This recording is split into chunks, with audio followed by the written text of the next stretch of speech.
In the dusty heart of Wyoming Territory, 1883, a simple trip to the railway station would change 2 lives forever. Calder Holt had driven his wagon to town expecting nothing more than livestock and supplies. Instead, he found a woman abandoned on a wooden bench, her traveling dress wrinkled from waiting, her eyes holding the kind of quiet desperation that comes from having nowhere left to go.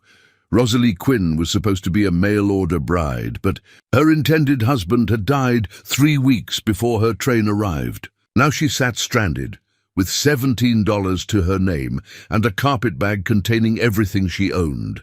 The townspeople whispered and stared, but offered no help to a woman they saw as a burden. That's when Calder, a man who'd lived alone for 15 years, made the most impulsive decision of his measured life. What happens when 2 strangers, bound by circumstance and loneliness, decide to marry before sunset? Before we jump back in, tell us where you're tuning in from.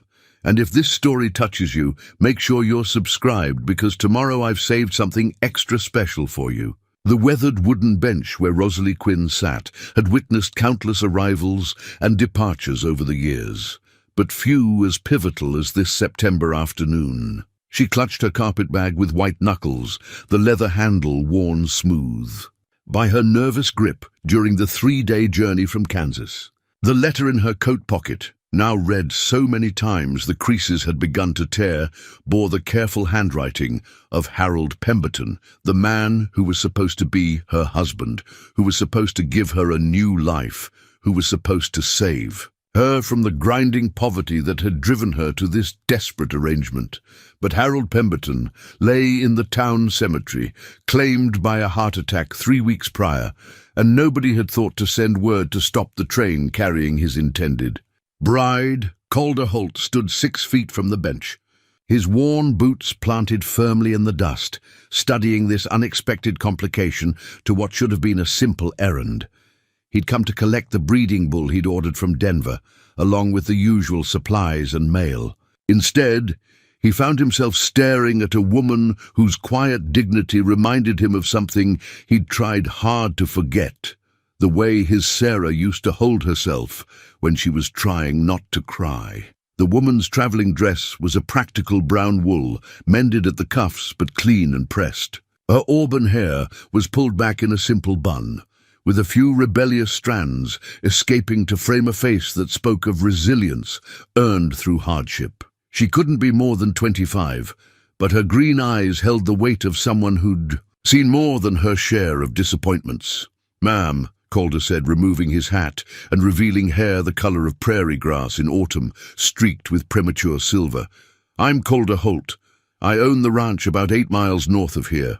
Rosalie looked up, startled by the gentle baritone voice. The man addressing her was tall and lean, with the kind of weathered hands that spoke of honest work and the bearing of someone comfortable in his own skin. His face was angular, marked by years of sun and wind, but his brown eyes held a kindness that made her shoulders relax slightly. "I'm Rosalie Quinn," she replied, her voice carrying the faint lilt of Irish ancestry. "I suppose you've heard my story by now.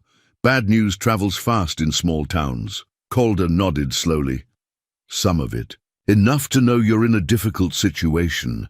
The late afternoon sun cast long shadows across the depot platform, and Calder found himself remembering another woman who'd once waited for him, though Sarah had been his childhood sweetheart, not a stranger brought by desperate circumstances. Sarah, who died 5 winters ago from the lung fever that had swept through the territory, leaving him alone in a house suddenly too big and too quiet. "I've been sitting here for 3 hours, Rosalie said, gesturing to the bench as if it were an old friend, trying to figure out what comes next. "The station master says there's a train east tomorrow morning, but—" She paused, then continued with the kind of honesty that comes from having nothing left to lose. "I used most of my money for the ticket here. I've got $17 and whatever I can carry in this bag." Calder glanced toward the station house, where he could see faces pressed against the windows. Mrs. Patterson, the banker's wife, held court with her usual circle of gossips, their heads bent together like conspirators. He'd lived in Millbrook long enough to know that Rosalie's situation would be the talk of every dinner table tonight, and not in a kind way. The memory of Sarah's recipe box, still sitting exactly where she'd left it in their kitchen, flickered through his mind. He'd kept everything just as it was. Her sewing basket by the window, her favorite chair at the table, even her nightgown still folded in the drawer. For 5 years, he'd been living like a caretaker in a museum, preserving a life that was gone, rather than building a new one. "Miss Quinn," he said, surprising himself with the steadiness of his voice, "I have a proposition that might sound a bit unconventional." Rosalie's eyebrows rose slightly, but she didn't interrupt. "My ranch is profitable. Enough to support a family, though I've been working it alone since my wife passed. The house is sound, the land is good, and I'm not given to drinking or gambling or any of the vices that make a man unreliable." He paused, aware that he was approaching this like a business transaction, which perhaps it was. "I'm offering you a marriage of convenience, a roof over your head, your own space, and the security of a legal arrangement. In return, you'd help with the household duties and perhaps some of the ranch work if you're inclined." The words hung in the air between them like morning mist, fragile and uncertain. Rosalie studied his face, searching for signs of deception or ulterior motives. What she found instead was a man who seemed as surprised by his offer as she was. "You don't know anything about me," she said finally. "I could be a thief or worse." "Could be," Calder agreed. "But you're not. A woman who's been sitting on a bench for 3 hours, worrying about her next meal, doesn't strike me as someone with criminal intent. Besides," he added with a slight smile that transformed his weathered features, "I'm a pretty good judge of character. Comes from years of dealing with horses and cattle." Rosalie felt something unexpected flutter in her chest. Not quite hope, but the faint possibility of it. "And you do this for a complete stranger?" "Maybe it's not entirely selfless," Calder admitted. "I've been alone long enough to know it's not a natural state for most folks, and this town has a way of making single women into subjects of speculation and gossip. A marriage, even a practical one, would give you standing and protection." The sun was beginning to sink toward the horizon, painting the sky in shades of coral and gold. In the distance, the mountains stood like silent sentinels, their peaks catching the last light of day. Rosalie thought of the letter in her pocket, the careful plans that had brought her here, the hope that had sustained her through the long journey west. "If I agreed," she said slowly, "what would the arrangements be?" "Separate rooms," Calder said immediately. "No expectations beyond what we discuss and agree upon. You'd be free to leave if you chose, though I'd ask that you give it an honest try first. And if it doesn't work, if we find we can't live together peacefully, then we'll part as friends, and I'll make sure you have enough money to get wherever." "You want to go?" Rosalie looked around the depot one more time, taking in the curious stares and whispered conversations. The alternative was returning east, with her pride in tatters and her future uncertain. At least here, with this strange, kind man, she had a chance at something resembling a life. "Mr. Holt," she said, rising from the bench and smoothing her skirts, "I believe I'd like to accept your unconventional proposition." Calder felt something shift in his chest, like a door opening after being locked too long. "The preacher lives just down the street. If we're going to do this, we should do it properly."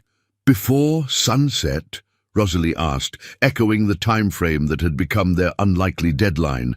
"Before sunset," Calder confirmed, offering her his arm. "Mrs. Holt." The name sounded strange on his tongue, but not unpleasant. As they walked toward the parsonage, Rosalie's hand light on his arm, Calder found himself thinking that perhaps Sarah would understand. She'd always said that life was meant to be lived, not just endured, and he'd been doing far too much enduring in recent years.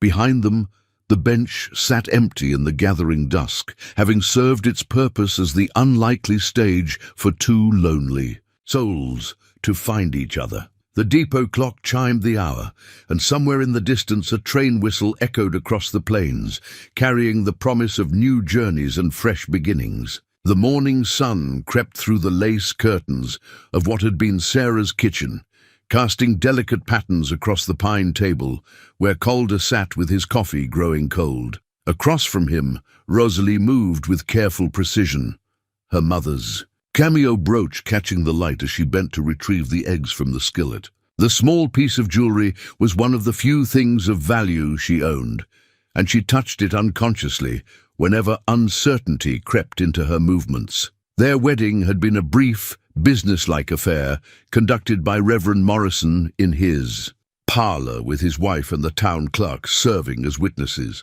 Rosalie had signed her new name with a steady hand, though her voice had trembled slightly when she spoke the vows. They'd ridden back to the ranch in Calder's wagon as the stars emerged, speaking little, but not uncomfortably so. Now, in the harsh light of their first morning as husband and wife, the reality of their arrangement settled between them like an uninvited guest.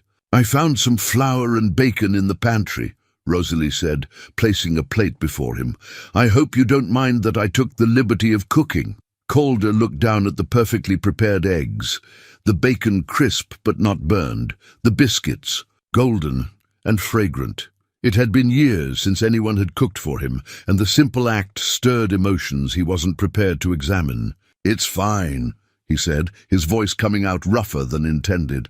"I usually just have coffee and whatever's handy." Rosalie settled into the chair across from him, her own plate considerably smaller. She'd learned long ago to take less, to make do with whatever remained. The habit of scarcity wasn't easily broken. "About the household arrangements," she began, then paused, unsure how to navigate this conversation. "I noticed that the bedroom upstairs, it looks like it hasn't been disturbed." Calder's fork stopped halfway to his mouth. Sarah's room, their room, remained exactly as she'd left it. Her brush on the dresser, her shawl draped over the rocking chair, even the book she'd been reading still open to the page where she'd marked her place with a pressed flower. "I sleep downstairs now," he said curtly. "The room off the kitchen, you can have the upstairs. I don't want to intrude on—" "It's not an intrusion." The words came out sharper than he'd intended, and he saw Rosalie flinch slightly. "I mean, it's practical. More space for you up there." What he couldn't say was that he hadn't been able to sleep in that room since Sarah died, that he'd tried once, about a year after the funeral, and had spent the night sitting in the chair beside the bed, overwhelmed by the scent of lavender that still clung to her pillow. Rosalie nodded, recognizing the closed door in his expression. She understood about doors that couldn't be opened, secrets too painful to share with strangers. Her own past was full of such doors. "I'll need to understand the routine here," she said, changing the subject to safer ground. "The ranch work, I mean. I'm not afraid of hard work. Can you ride?" "Some. I grew up on a farm before." She caught herself before mentioning the circumstances that had led to her departure from home. "Before I came west." Calder studied her face, noting the way her fingers worried the edge of her napkin. There were stories there, he realized, probably. Painful ones? Well, they were both entitled to their private griefs. "I'll teach you what you need to know about the horses," he said. "The cattle mostly take care of themselves this time of year, but there's always mending to do, feed to distribute, equipment to maintain. And the house? Do what you think needs doing. I'm not particular about most things." But even as he said it, Calder felt a pang of anxiety. The house had been frozen in time for 5 years, and the thought of change, even necessary change, unsettled him more than he cared to admit. After breakfast, Rosalie explored her new home, while Calder tended to the morning chores. The house was solidly built, with wide plank floors and generous windows that let in the prairie light, but it felt suspended somehow, as if waiting for permission to continue existing. In the parlour she found a daguerreotype of a young woman with kind eyes and gentle smile. Sarah, she assumed. The resemblance to herself was superficial but present. The auburn hair, the small frame, the air of quiet strength. She wondered if Calder had noticed, if that resemblance had influenced his impulsive proposal. The kitchen was well appointed, but bore the signs of a man cooking for himself. mismatched dishes, a shortage of proper utensils, herbs and spices used with more enthusiasm than knowledge. Rosalie found herself mentally cataloguing what needed attention, her hands already itching to restore order and warmth to the space. It was in the pantry that she discovered Sarah's recipe box, pushed to the back of a high shelf, as if hidden from sight. The wooden box was beautifully crafted, with brass hinges and a delicate floral design burned into the lid. Inside were dozens of cards written in a flowing script, each one a testament to a life lived fully. Recipes for Sunday dinners, holiday. Treats, remedies for common ailments. Rosalie held one of the cards up to the light, reading the careful instructions for apple cake written in fading ink. At the bottom, in the same hand, was a note. Calder's favorite, always make extra for the hired hands. The intimacy of it struck her like a physical blow. These weren't just recipes, they were love letters written in flour and sugar, evidence of a partnership that had been cut tragically short. She was holding the remnants of another woman's life, another woman's love, and suddenly the magnitude of her situation crashed over her. What was she doing here? What right did she have to step into this house, to use this kitchen, to sleep in the bed of a woman who was clearly still so present in every corner of this home? The sound of boots on the porch made her quickly return the box to its hiding place, but not before one of the recipe cards fluttered to the floor. She was bending to retrieve it when Calder appeared in the doorway. "I thought I'd show you the barn," he said, then stopped as he saw what she held in her hand. The silence stretched between them, heavy with unspoken truths. Calder's eyes moved from the recipe card to the pantry shelf where the box was imperfectly concealed, and Rosalie saw something shift in his expression. A door slamming shut, walls going up. "I'm sorry," she said quickly. "I was just organizing the pantry and I found—" "Don't!" The single word cut through her explanation like a blade. "Don't touch her things." The coldness in his voice was so different from the gentle man who had offered her refuge that Rosalie took a step backward.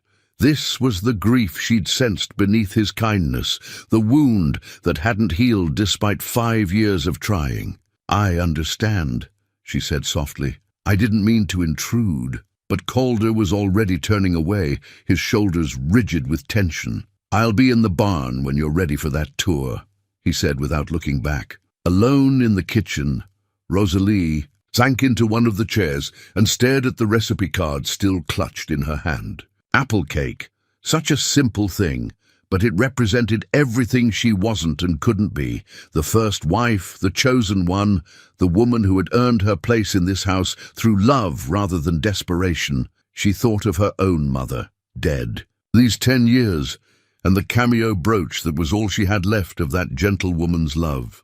Everyone carried their ghosts, she supposed. The question was whether those ghosts would allow space for the living. Outside, she could hear Calder moving around the barn with more force than necessary, the sharp crack of wood against wood suggesting that he was working through his emotions with physical labor.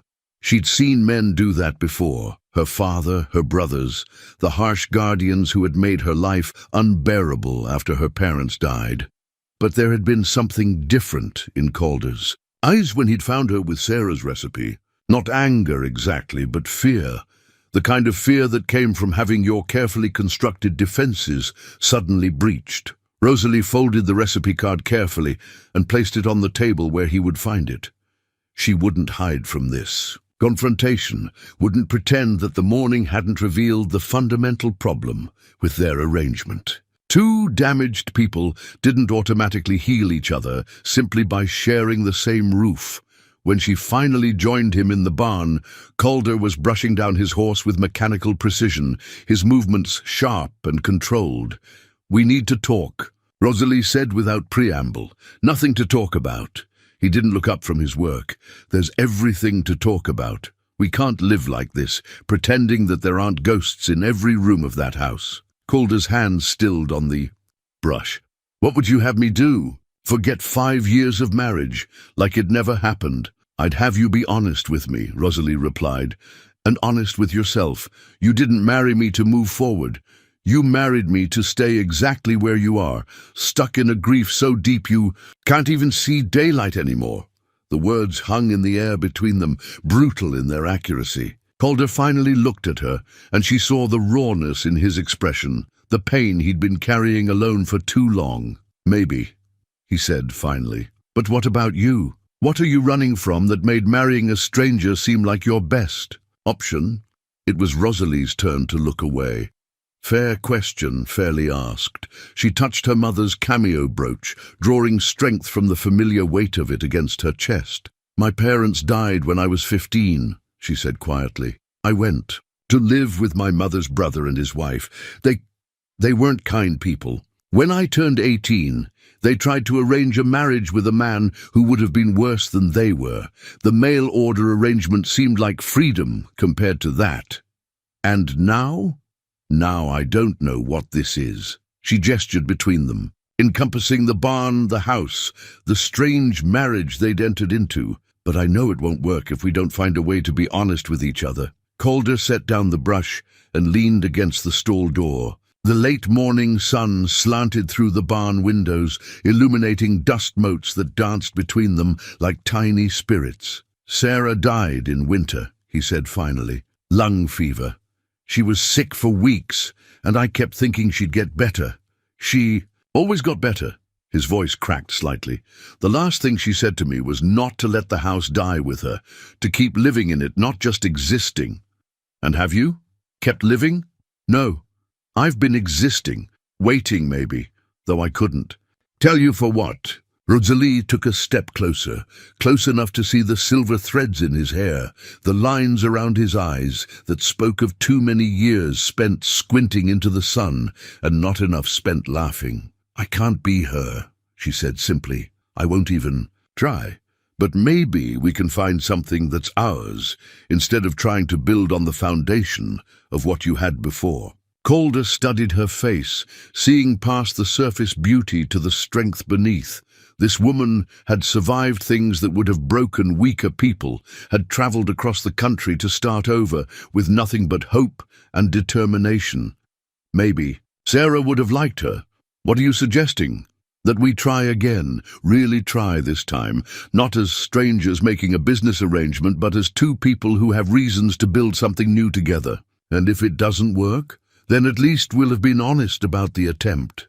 Calder felt something loosen in his chest, a knot of tension he'd carried so long he'd forgotten it was there. The morning sun was climbing higher, promising another clear day, and for the first time in years he found himself looking forward rather than backward. "All right," he said.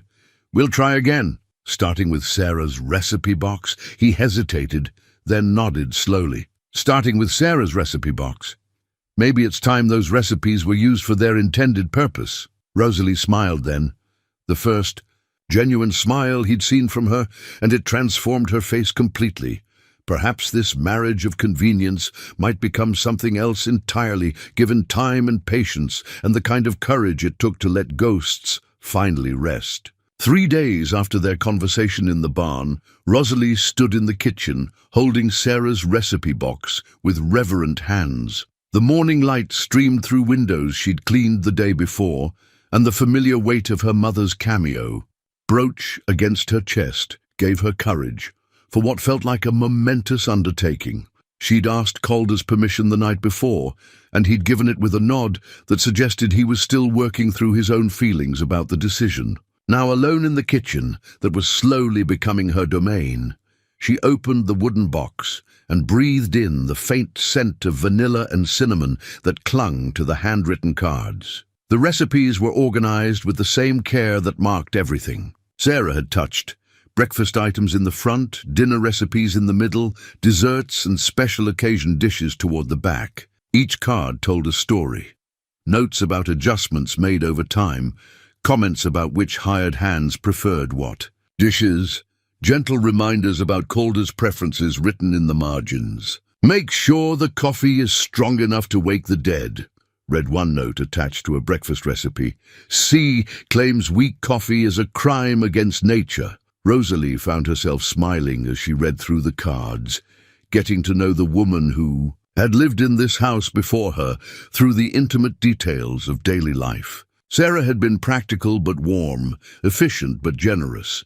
The recipes spoke of someone who understood that feeding people was an act of love. She selected a simple beef stew recipe for dinner, noting Sarah's penciled addition, "Double the carrots. C. Pretends he doesn't like them but always eats them first." The observation was so tenderly domestic that Rosalie felt a pang of something she couldn't quite name. Not jealousy exactly, but a wistful recognition of the deep knowing that came from years of shared meals and careful attention. The morning routine had already begun to establish itself. Calder rose before dawn to tend the animals, returning. For breakfast, as the sun painted the eastern sky pink and gold, Rosalie had learned to have coffee ready and hot, eggs cooked the way he preferred them, and something substantial enough to sustain him through hours of physical labor. This morning, however, she noticed something different in his demeanor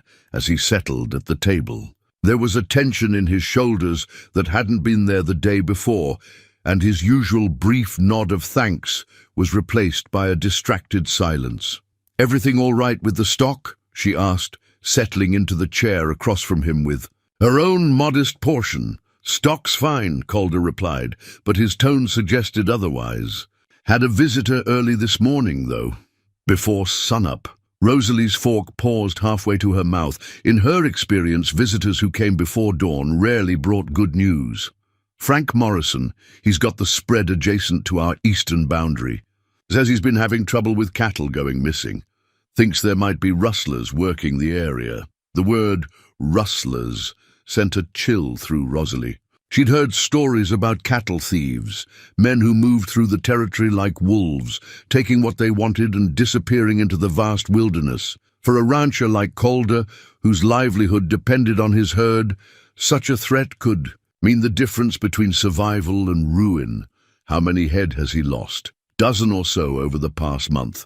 Could be natural predation, strays wandering off, any number of things. But Frank's been ranching here for 20 years. He knows the difference between normal loss and theft. Calder pushed his eggs around his plate without much appetite.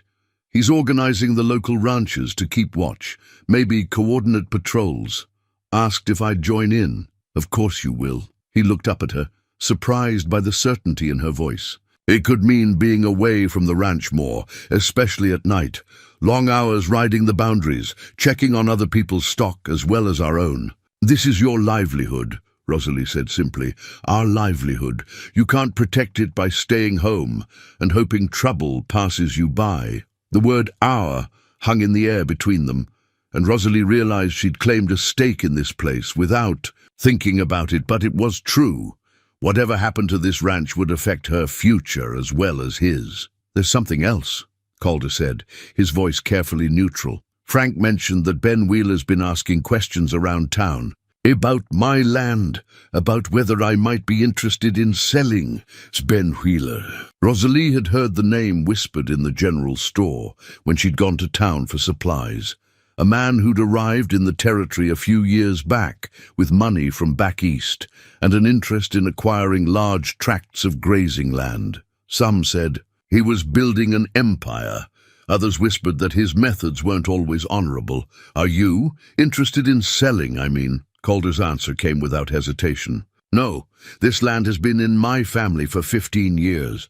My father broke his back clearing it, building the house, establishing the herd. Sarah and I—" He paused, then continued more quietly. "Sarah and I talked about our children growing up. Here, maybe expanding the operation, building something lasting." Rosalie heard the pain in his voice, but also something else. Determination. This wasn't just property to him. It was legacy, hope, the physical manifestation of dreams that death had interrupted but not destroyed.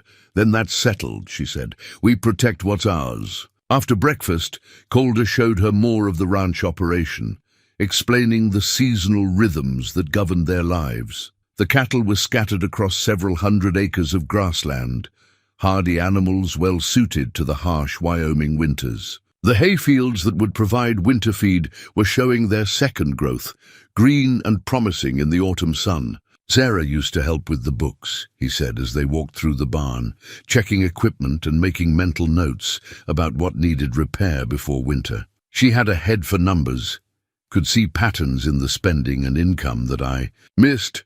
I'm fair with arithmetic, Rosalie offered. My father taught me to keep accounts for the farm. I'd appreciate that. Been letting things slide since... He gestured vaguely, encompassing the years of neglect that followed his wife's death. They worked together through the morning, Rosalie learning the names and temperaments of the horses, the location of tools and feed supplies, the daily tasks that kept a ranch functioning. She found herself genuinely interested in the work, appreciating the direct connection between effort and result that farm life provided. It was while they were mending a section of fence that she first noticed the rider approaching from the east. Calder had seen him too, and his posture shifted subtly, becoming more alert. "Ben Wheeler," he said quietly. "Speak of the devil." The man who rode up to their fence line was perhaps 50 years old, well dressed in the manner of someone who wanted. To be sure, his prosperity was noticed. His horse was a fine animal, expensive and well cared for, and his saddle bore the kind of silver detailing that served no practical purpose. "Calder," Wheeler said with a broad smile that didn't reach his eyes. "Good to see you out here working the land, and this must be the new Mrs. Holt I've been hearing about." His gaze lingered on Rosalie with an assessment that made her skin crawl. She'd learned to recognize that look, the way some men evaluated women like livestock, calculating value and vulnerability in equal measure. "Wheeler," Calder acknowledged with a nod that held no warmth. "What brings you out this way?" "Just being neighborly. Thought I'd ride over and congratulate you on your recent marriage. Quite a surprise, everyone getting married so sudden-like." The implication was clear.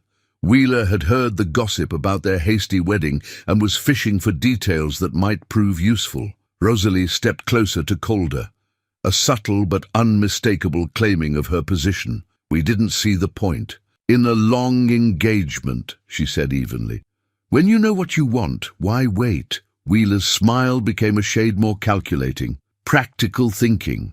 I respect that in a woman. In fact, I have a proposition that you folks might find interesting. I've been acquiring land in this area, building up a proper cattle operation. I'd be willing to make you a very generous offer for this spread." "Not interested," Calder said flatly. "Now don't be hasty. You haven't even heard my terms yet. I'm talking about enough money to set you both up comfortably anywhere you'd like to go. Maybe somewhere warmer. Easier living for a new bride." Again, his eyes moved to Rosalie with that appraising look. She felt Calder's tension increase beside her and placed her hand lightly on his arm, a gesture of support but also restraint. "Mr. Wheeler," she said with the same calm tone she'd used with difficult customers back when she'd worked in her uncle's store. "I appreciate your interest, but this is our home. We're not looking to go anywhere warmer or easier. Times are changing out here, Mrs. Holt. Small operations like this one are going to find it harder and harder to compete. Rustlers, market fluctuations, weather, so many things that can go wrong for folks who don't have the resources to weather the storms." The threat was delivered with a smile, but it was unmistakably a threat. Rosalie felt a chill that had nothing to do with the autumn air. "We'll manage," Calder said, his voice carrying a warning of his own. Wheeler shrugged as if their refusal was merely a minor inconvenience. "Well, the offer stands if you change your minds, and you might want to think about it sooner rather than later. Like I said, times are changing." He touched his hat brim in a mockery of politeness and rode away, leaving behind an uncomfortable silence. "Pleasant fellow," Rosalie said dryly, watching his retreating figure. "About as pleasant as a rattlesnake," Calder agreed, "and probably twice as dangerous." They returned to their fence mending, but the easy camaraderie of the morning had been disrupted. Rosalie found herself thinking about Wheeler's words, the casual way he'd implied that their ranch might face difficulties. Combined with the rustling reports, It painted a picture of coordinated pressure designed to force small ranchers into selling. "Calder," she said as they worked, "what if the cattle disappearing and Wheeler's interest in buying land aren't separate?" "Issues." He looked up from the wire he was splicing. "You think he's behind the rustling?" "I think it would be awfully convenient for him if small ranchers started feeling unsafe, started worrying about their ability to protect their herds." Calder considered this, his hands still working automatically with the familiar tools. "It's possible. Wouldn't be the first time someone used fear as a business tool. What do we do about it?" "We be careful. We participate in Frank's patrol system, and we don't give Wheeler any reason to think his tactics are working." That evening, as Rosalie prepared Sarah's beef stew recipe, she found herself thinking about the life she was building here. 3 days ago, she'd been a stranger, sleeping in a dead woman's bed, cooking in a kitchen that felt like a shrine. Now she was part of something, a partnership, a shared purpose, a home worth defending. The stew filled the house with rich, savory aromas, and when Calder came in from his evening chores, she saw him pause in the doorway, breathing deeply. "Smells like home," he said quietly. "Sarah's recipe," Rosalie replied, ladling the stew into bowls. "Though I added a bit more pepper. Hope you don't mind." "She would have liked that," Calder said, and for the first time he spoke of his first wife without pain shadowing his voice. Sarah was always trying new things, making improvements. She never could leave well enough alone. They ate in comfortable silence, and Rosalie noticed that he did indeed eat the carrots first, just as Sarah had noted. Some things, she thought, with a smile, were eternal.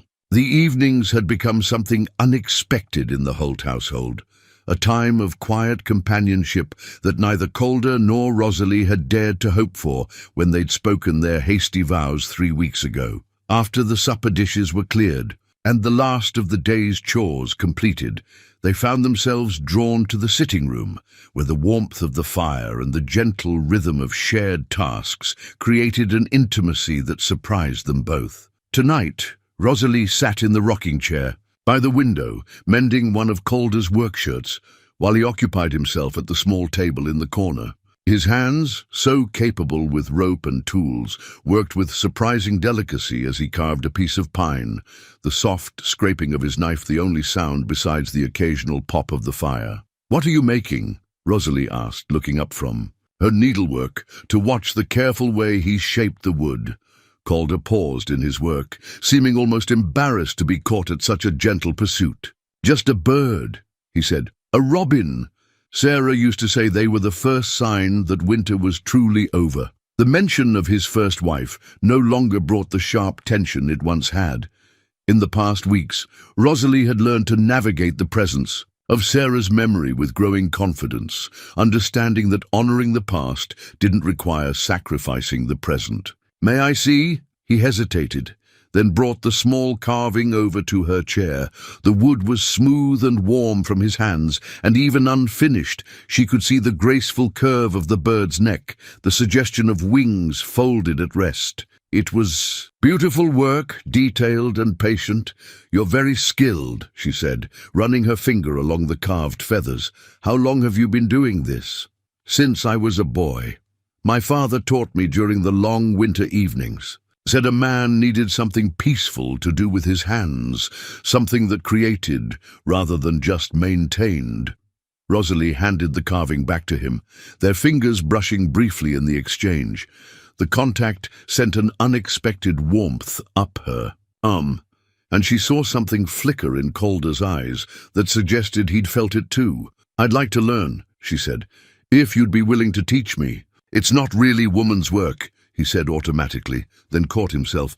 "I mean, there's no reason you couldn't learn if you wanted to. I've discovered that the definitions of woman's work and man's work are much more flexible out here than they were back east," Rosalie replied with a smile. "Yesterday I helped you repair that gate hinge, and last week you made biscuits when I was feeling poorly. I think we're already past worrying about convention." Calder returned her smile, settling back into his chair. "Fair point, though I have to say, your biscuits are considerably better than mine." "Practice," Rosalie said. Same as anything else. They worked in comfortable silence for a while, but Rosalie's mind kept returning to the conversation they'd had with Frank Morrison earlier that day. The neighbor had stopped by to report another missing cow and to finalize the patrol schedule that would have the local ranchers taking turns riding the boundaries of their properties. "About these patrols," she said, setting down her mending. "I've been thinking about the timing." Calder looked up from his carving. "What about it?" "All the missing cattle have been reported on nights when the moon was dark or nearly so, and always from the eastern boundaries of properties, the side closest to the main road. You think they're loading the stolen cattle directly onto wagons? It would make sense. Drive them a short distance to the road, load them up, and they're gone before morning. No need to worry about moving a herd across open country where they might be spotted." Calder set down his knife, giving her his full attention. "That's good thinking. Frank was right when he said the losses weren't random, too organized, too clean. And if Ben Wheeler is behind it, he'd know exactly which ranches to target, the ones he's most interested in buying out." The fire crackled in the silence that followed, casting dancing shadows on the walls. Outside, the wind was picking up, rattling the windows and reminding them both that winter wasn't far away. Soon, the cattle would need to be brought closer to the ranch buildings, and the vulnerability of scattered herds would become even more pronounced. "I'll mention your theory to Frank tomorrow," Calder said finally. "Might be worth concentrating our patrols on the eastern boundaries during the dark moon phases." "I could help with the patrols," Rosalie offered. "Absolutely not." The sharpness of his response startled them both. Calder ran a hand through his hair, clearly struggling with something. "I mean," he said more gently, "it could be dangerous. If these are professional thieves, they won't hesitate to hurt anyone who gets in their way." "I can shoot," Rosalie said quietly. "My father made sure I knew how to protect myself and the farm when he was away. It's not about your ability. It's about—" He paused, searching for words. "I can't lose someone else to this land, Rosalie." "I won't." The admission hung between them, raw and honest. Rosalie felt her heart clench at the fear in his voice, the way his hands had stilled on the wooden bird. "You won't," she said softly, "but you can't protect me by keeping me useless either. This is my home now too, Calder. I need to be able to defend it." He looked at her then, really looked at her, seeing not the delicate woman he'd rescued from the train station, but the survivor who'd made her way across the country alone, who'd agreed to marry a stranger rather than surrender to circumstances beyond her control. "All right," he said finally, "but we start with target practice, and if you're going to ride patrol, it won't be alone." A week later, Rosalie stood in the yard behind the barn, a rifle steady in her hands as she sighted down the barrel at a row of tin cans Calder had set up on the fence posts. Her father had indeed taught her to shoot, but that had been years ago, and her hands were less certain than she'd claimed. "Breathe out slowly," Calder said from behind her, his voice calm and instructional. "Don't hold your breath, just let it out naturally, and squeeze the trigger as your lungs empty." She followed his guidance, feeling the familiar weight of the weapon, the way it wanted to pull slightly to the left. The shot rang out across the prairie, and one of the cans spun off its post with a satisfying clang. "Good," Calder said, and she could hear the approval in his voice. "Try the next one." By the time they'd worked through a full box of ammunition, Rosalie had found her rhythm again. Her shots weren't perfect, but they were consistent, and more importantly, she felt the confidence returning that came from being able to defend herself. "I want to show you something," Calder said as they walked back toward the house. He led her to the barn and pulled a wrapped bundle from behind a stack of feed sacks. Inside the oilcloth was a pistol, smaller than the rifle, but well-maintained and clearly designed for a woman's hand. "This was Sarah's," he said quietly. "She insisted on learning to shoot after we had some trouble with wolves getting into the chicken coop. Said she wouldn't be helpless if I wasn't around." Rosalie accepted the weapon carefully, checking to ensure it wasn't loaded before examining the craftsmanship. It was a beautiful piece, with engraved silver detailing on the grip and barrel, "Are you sure?" she asked. "Sarah would want it used," Calder replied. "She'd want you to be safe." That evening, as they sat by the fire with their respective tasks, Rosalie found herself watching Calder's hands as he worked on the wooden robin. The delicate feather details were taking shape under his patient knife, and she could see that the finished piece would be something truly special. "Tell me about your father," she said, "the one who taught you to carve." Calder's hands stilled for a moment, then resumed their careful work. "He was a good man. Came out here when this was still considered the edge of nowhere, staked his claim, and built everything you see with his own hands. He used to say that a man's legacy wasn't in what he accumulated, but in what he created that would outlast him. Is that why you won't sell to Wheeler? The legacy? Partly. But it's more than that now." He looked up from his carving, meeting her eyes across the firelight. "It's about proving that some things can't be bought or stolen, that there are still places where a man's word means something, where you can build a life based on honest work, and treating your neighbors fairly. And if Wheeler doesn't accept no for an answer, then we'll deal with that when it happens. But I won't be driven off my own land by fear or threats." Rosalie nodded, understanding. She'd run from threats before, had let fear drive her from one situation into another until she'd ended up on that train station bench with nowhere left to go. But this felt different. This felt like something worth standing and fighting for. "The bird," she said, gesturing to his carving. "What will you do with it when it's finished?" Calder considered the question, turning the small robin in his hands. "I thought I might give it to you," he said, "if you'd like it." The simple offer carried more weight than either of them wanted to acknowledge. It was a gift freely given, a token of growing friendship and respect. It was also, Rosalie realized, the first thing he'd made since Sarah's death that wasn't connected to the memory of his first wife. "I'd like that very much," she said. Outside, the wind continued to rise, carrying with it the scent of approaching weather. Soon the first snows would come, and the easy camaraderie of autumn evenings would give way to the close quarters and long nights of winter. But for now, in the warmth of the firelight, with the soft sound of knife on wood and the gentle rock of her chair, Rosalie felt something she hadn't experienced in years: contentment. The wooden robin was taking shape in Calder's hands, and with it something new was taking shape between them, fragile as carved wood, but real as the fire that warmed them both. The first hard frost came in early October, painting the windows with delicate ice crystals and signaling the approach of the season that would test every bond formed during the gentler months. Rosalie woke to find Calder already gone from the house, the coffee cold in the pot and a hastily scrawled note on the kitchen table, bringing cattle closer. Back by afternoon, she wrapped herself in one of Sarah's old shawls, a liberty she'd finally allowed herself after Calder had explicitly told her to make use of anything that would keep her warm, and stepped onto the porch to survey the transformation that had occurred overnight. The prairie stretched before her, silver and crystalline in the morning light, beautiful but unforgiving. In the weeks since their conversation about the patrols and Ben Wheeler's veiled threats, she and Calder had settled into a partnership that surprised them both with its natural rhythm.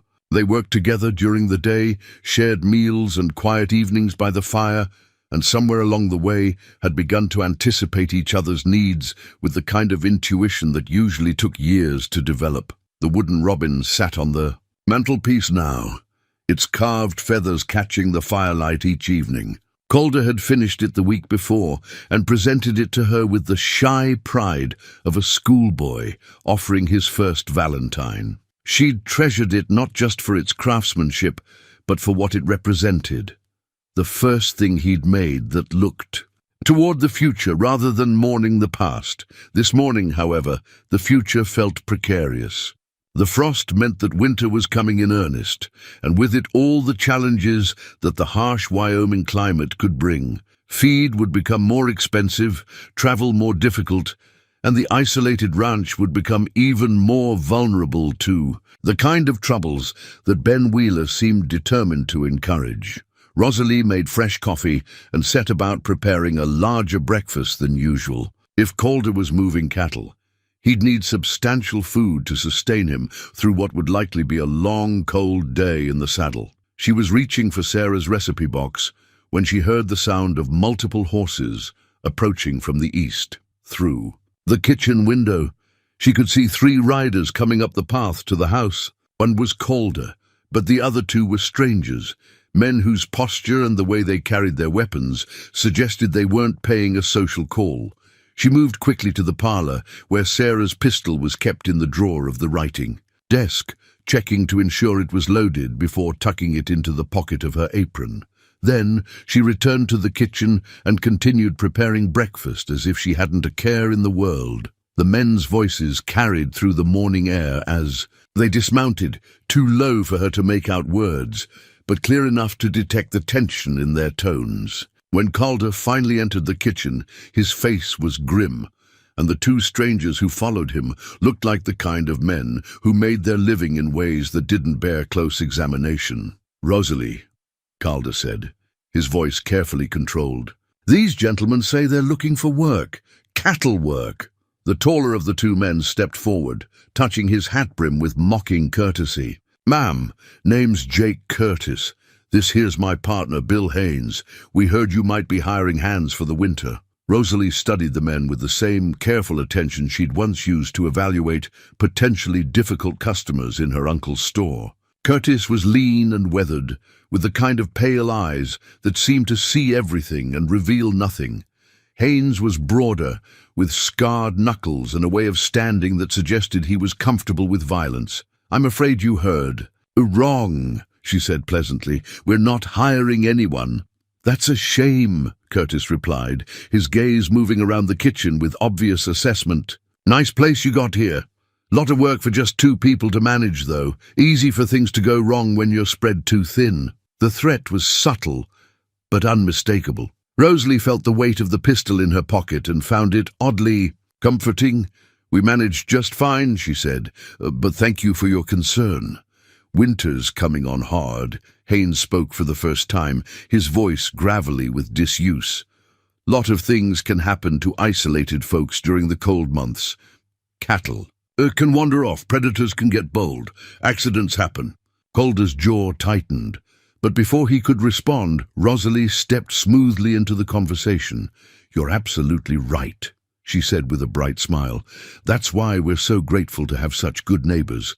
Frank Morrison stops by nearly every day, and the sheriff makes regular rounds through this area. Just yesterday, he mentioned how important it was to keep track of any strangers passing through. Said there'd been some trouble with drifters lately. It was a complete fabrication. The sheriff rarely ventured this far from town, and Frank Morrison was too busy with his own ranch to visit daily. But the lie was delivered with such conviction that Curtis and Haynes exchanged a glance that suggested they weren't entirely sure whether to believe her. "Well," Curtis said after a moment, "if you change your mind about needing help, we'll be around the area for a while, working for other folks who appreciate having reliable men on hand." "I'm sure," Rosalie replied. "Safe travels, gentlemen." After the men had gone, Calder stood at the window watching until they were well out of sight before turning to face her. "That was well done," he said. "Though I'm not sure it was wise to antagonize them." "I didn't antagonize them. I just made it clear that we're not as isolated and helpless as they might have hoped." Rosalie poured him coffee with hands that were steadier than she felt. "Those weren't men looking for honest work." "No," Calder agreed grimly.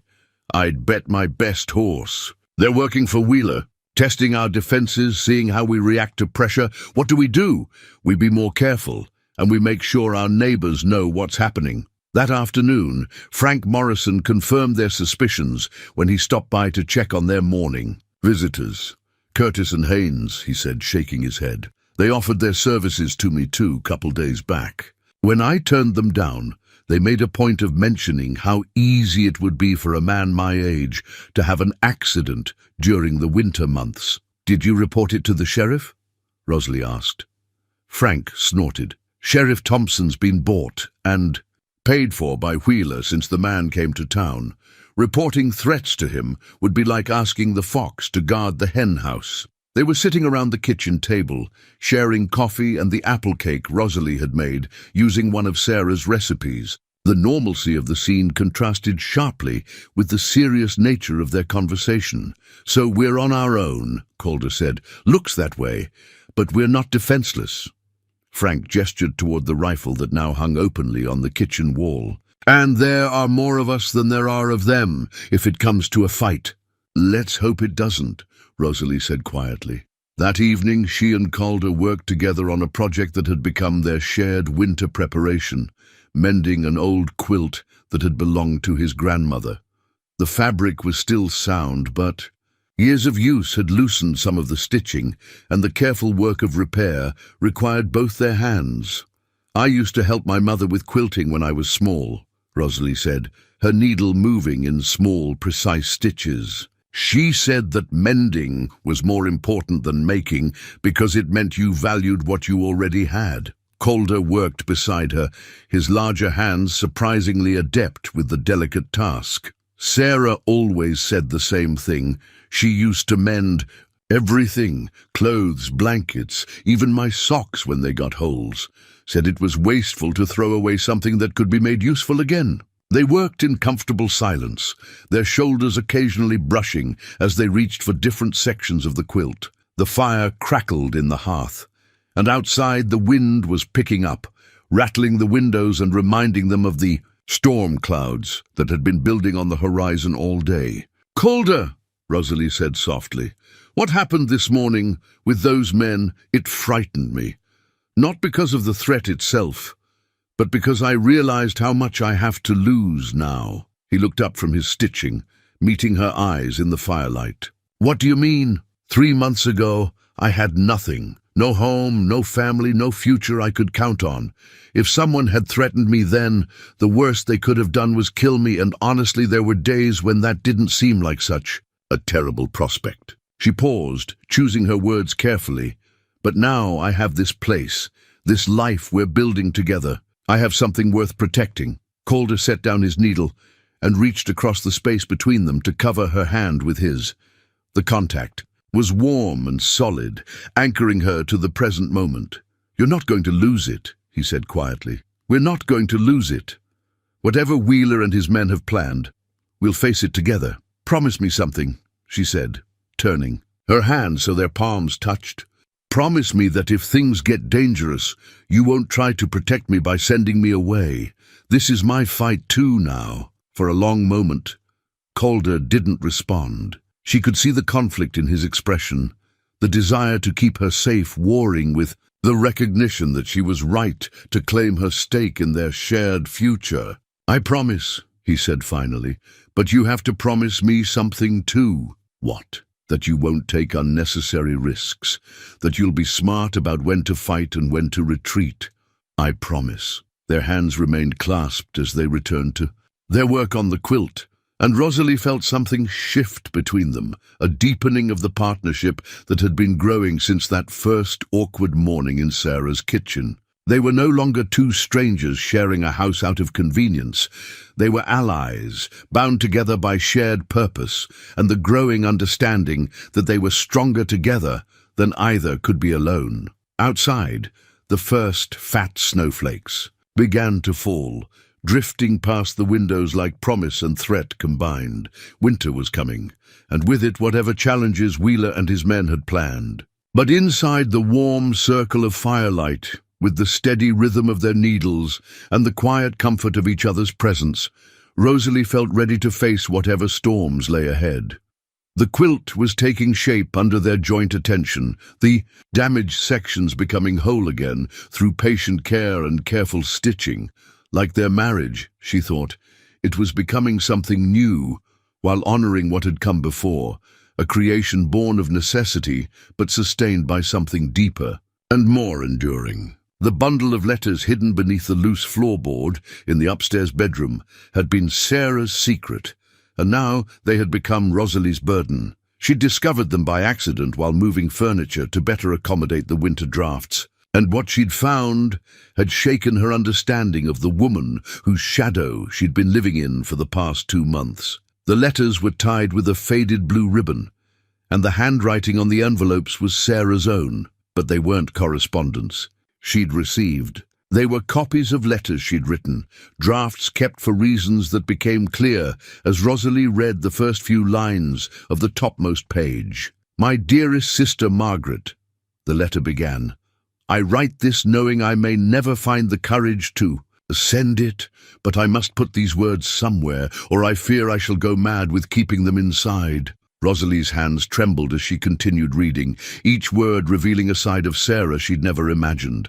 The woman who'd seemed so perfect, so complete in her happiness with Calder, had been desperately homesick for the family she'd left behind in Pennsylvania. More than that, she'd been struggling with feelings of inadequacy, with the harsh realities of frontier life that had worn down her spirit in ways she'd apparently never shared with her husband. "Calder works so hard to make me happy here," one letter revealed, "and I cannot bear to tell him how I miss the sound of church bells on Sunday morning, or how I sometimes cry when I see the endless emptiness of this land stretching to the horizon. He thinks I am strong, and perhaps I am, but there are days when I feel as fragile as the china teacups Mother gave me for my wedding, sitting unused in the cabinet because I'm too afraid they'll break if I actually try to live with them." As she read deeper into the collection, Rosalie discovered that Sarah's final year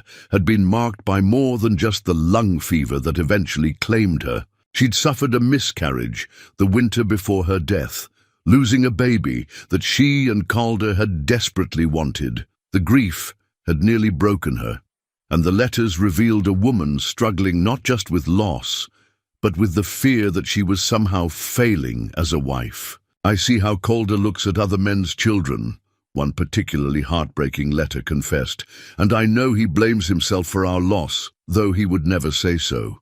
He treats me like spun glass now, afraid that too much happiness might shatter what little I have left. But I am not made of glass. I am made of tears and disappointment, and a love so fierce it frightens me. If only I could make him understand that his gentleness, though meant to heal, sometimes feels like a prison of good intentions." Rosalie sank onto the edge of the bed, the letters scattered around her like fallen leaves. This was not the perfect marriage she'd been imagining, the seamless partnership that had made her feel like an inadequate replacement. This was a real marriage between real people who'd struggled with real problems, communication failures, unspoken fears, the weight of expectations that had never been voiced. The sound of boots on the stairs made her quickly gather the letters, but not quickly enough. Calder appeared in the doorway just as she was retying the blue ribbon, and the expression on her face must have told him everything he needed to know. "You found them," he said quietly. "I'm sorry. I was moving the chest to block the draft, and the floorboard was loose, and it's all right." He entered the room and sat heavily in the chair by the window. "I wondered where she'd hidden them, found the loose board years ago, but never looked underneath. Did you know about what she was feeling?" Calder was quiet for a long time, staring out at the snow that had been falling steadily for 3 days. Some of it, not all of it. Sarah was... He paused, searching for words. She was proud. Didn't like to admit when things were difficult for her. She lost a baby. Yes, the winter before she died. We never talked about it much afterward. I thought... His voice caught slightly. "I thought she needed space to heal, so I tried to give her that. Maybe I gave her too much space." Rosalie set the letters aside and moved to the window, standing close enough to Calder that she could feel the warmth radiating from his body. The view from this room encompassed most of their ranch, from the barn and outbuildings to the pastures, where the cattle huddled against the wind. "She loved you," Rosalie said softly. "That comes through in every word. But she was struggling with things she didn't know how to share. And I was too blind to see it." The bitterness in his voice was palpable. "Thought I was being considerate, giving her room to grieve. Instead, I was leaving her alone with her pain. You were both hurting. People don't always make the best choices when they're in pain." Calder looked up at her then, and she saw something in his expression that made her breath catch. Is that what we're doing, Rosalie? Making choices based on pain rather than hope? The question hung between them, loaded with implications neither had been willing to acknowledge. Over the past months, they'd built something together. A partnership, a friendship, a home. But they'd both been careful to maintain the boundaries of their original arrangement, afraid to risk the comfortable stability they'd achieved. Maybe, she admitted, maybe we've been so focused on protecting ourselves from more hurt that we haven't noticed what we might be missing. The snow continued to fall outside, muffling the sounds of the ranch and creating a sense of intimacy in the small bedroom. They'd been alone together countless times over the past months, but this felt different, charged with a possibility that had been building slowly, like water behind a dam. "Tell me about your marriage," Calder said suddenly. "The one you ran." From back east, Rosalie felt her stomach clench. This was the conversation she'd been dreading, the revelation that would either drive them apart or bring them closer together. "It wasn't a marriage," she said quietly. "It was a business transaction arranged by my uncle after my parents died. The man, Harold Crane, was 40 years older than me and had a reputation for not being kind to his wives. His first 2 wives died under suspicious circumstances." Calder's hands clenched in his lap. "Your uncle knew this." "My uncle owed Crane money, a lot of money.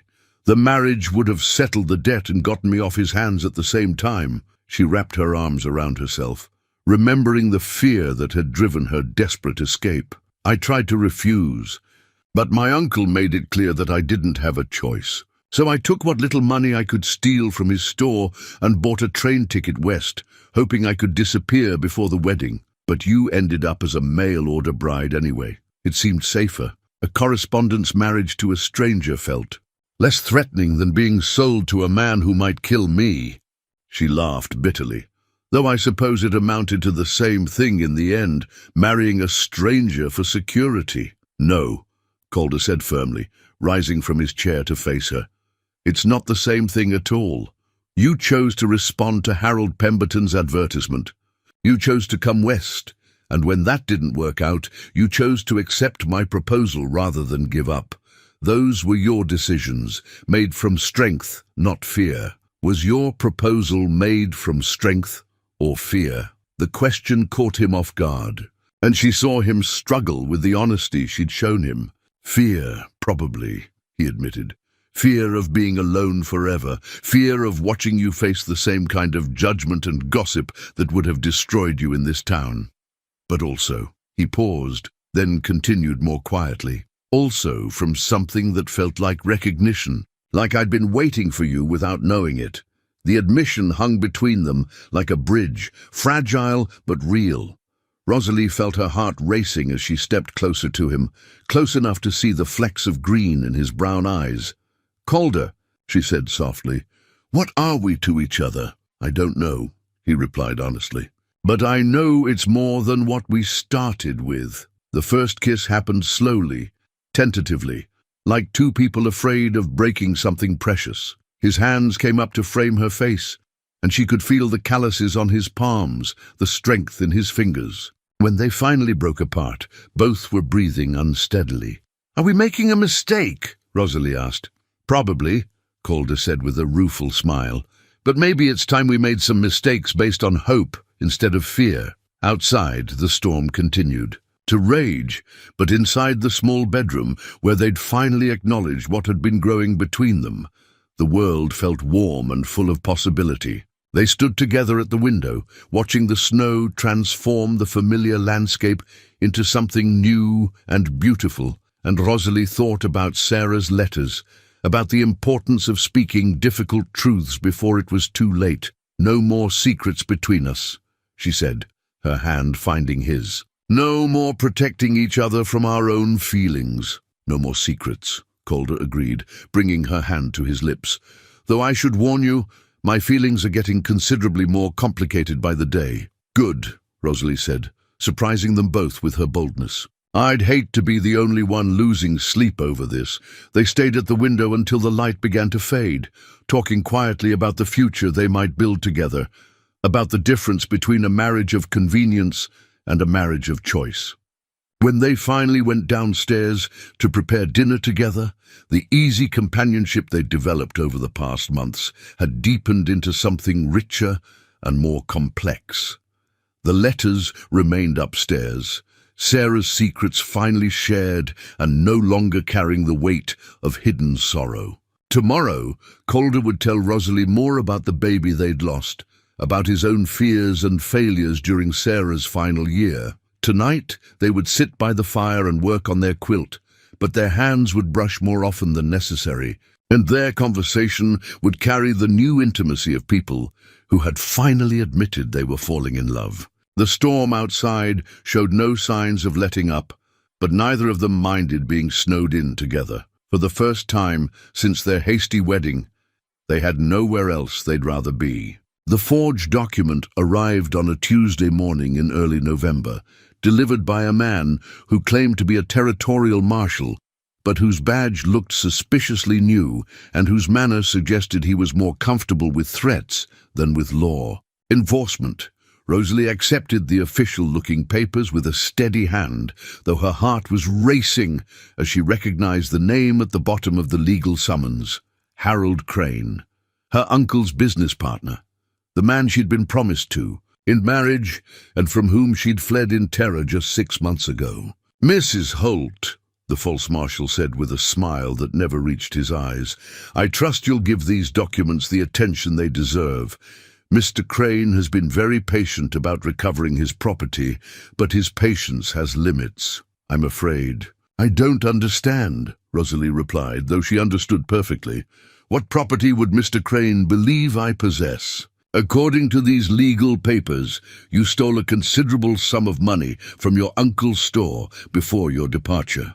Mr. Crane, as your uncle's business partner, has the right to recover that debt, plus interest and damages." The document was an impressive forgery, complete with official seals and legal language that would intimidate anyone unfamiliar with the law. It claimed that Rosalie had embezzled nearly $300 from her uncle's general store and that her flight west constituted an admission of guilt. "This is absurd," Rosalie said, but even as she spoke she realized the cleverness of the scheme. Even if the document was eventually proven false, the mere accusation would be enough to destroy her reputation and provide legal justification for taking her back east. "Mr. Crane is prepared to be reasonable," the false marshal continued. "He's willing to forgive the debt in exchange for your return to Pennsylvania to fulfill the marriage contract that was interrupted by your sudden departure." The threat was clear, and Rosalie felt the familiar terror that had driven her west in the first place. But this time she wasn't alone and defenseless. This time she had something worth fighting for. "I'll need to discuss this with my husband," she said calmly. "Of course, but don't take too long to decide. Mr. Crane has invested considerable resources in tracking you down, and he expects a return on that investment." After the man left, Rosalie sat at the kitchen table, staring at the forged papers, her mind racing through the implications. Crane had found her, just as she'd always feared he would.